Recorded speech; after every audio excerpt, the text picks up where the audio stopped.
जय श्री राधे कृष्णा। श्री ओम नमो भगवते वासुदेवाय नमः। श्री ओम नमो भगवते वासुदेवाय नमः। आज मैं आपको श्री माघ मास मातम्य का 26वां अध्याय सुनाने जा रही हूँ। पथिक कहने लगा कि हे प्रेत, तुमने सारस के वचन किस प्रकार और क्या सुने थे, सो कृपा करके कहिए। प्रेत कहने लगा कि इस वन में कुहरा नाम की नदी पर्वत से निकलती है। मैं घूमता घूमता उस नदी के किनारे पहुंचा और थकावट दूर करने के लिए वहां पर ठहर गया। उसी समय लाल मुख और तीखे दांतों वाला एक बड़ा बंदर वृक्ष से उतरकर जल्दी ही वहां पर आया जहां पर एक सारस सोया हुआ था। उस चंचल बंदर ने कई पक्षियों को देखकर उस सोए हुए सारस को दृढ़ता से पैरों से पकड़ लिया और तो सब पक्षी उड़कर वहां से चले गए, परंतु सारसी भयभीत होकर विलाप करती हुई वहीं पर रुक गई। नींद के दूर होने तथा भय से नेत्र खोलकर सारस ने बंदर को देखा और मधुर वाणी से कहने लगा कि हे बंदर, तुम बिना अपराध के मुझको क्यों दुख देते हो? इस संसार में राजा भी केवल अपराधियों को दंड देता है। तुम्हारे जैसे श्रेष्ठ प्राणी किसी को पीड़ा नहीं देते।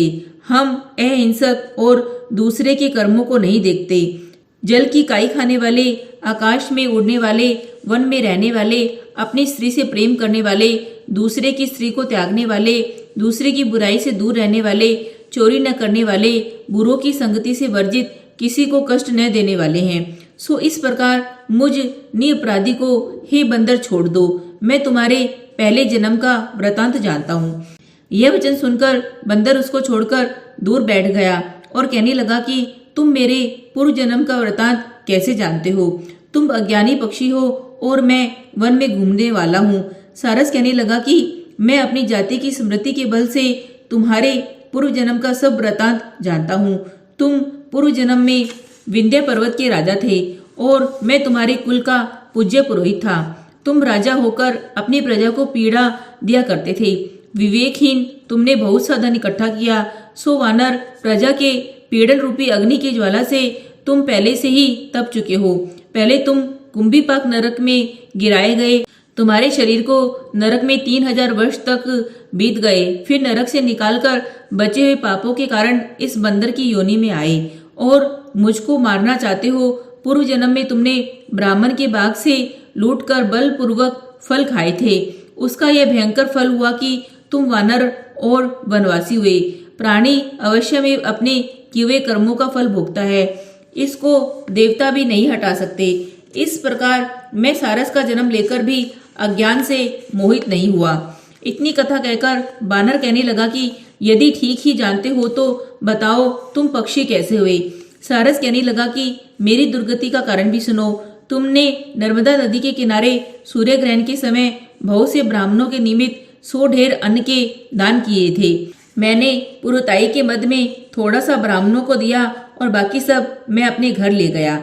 इन ब्राह्मणों के द्रव्य का अपहरण करने के पाप से मैं पहले कालसूत्र नरक में और फिर रक्त कुदर्म नरक में, जहाँ पर बड़े बड़े कीड़े थे, वहाँ रक्त तथा पीप से भरा हुआ नाभि के नीचे सिर और ऊपर पैर किए हुए पीप चाटता हुआ उस दुर्गंध वाले नरक में कीड़ों आदि से काटा जानकर 3000 वर्ष तक उस यातना को भोगता रहा। मैं नरक के दुख का वर्णन नहीं कर सकता।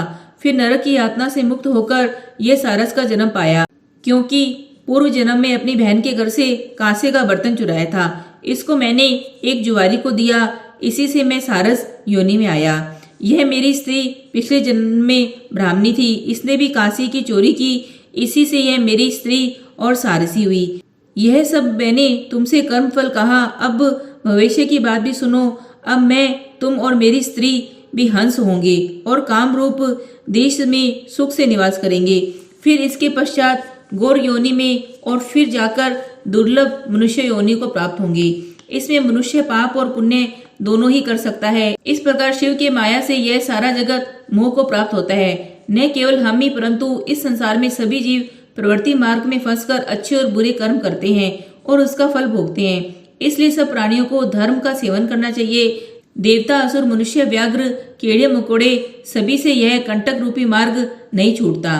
केवल वेदांत जानने वाले योगी ही इस मार्ग से बच सकते हैं। इसी कारण बड़े बड़े महात्मा भी कर्म फल को टाल नहीं सकते।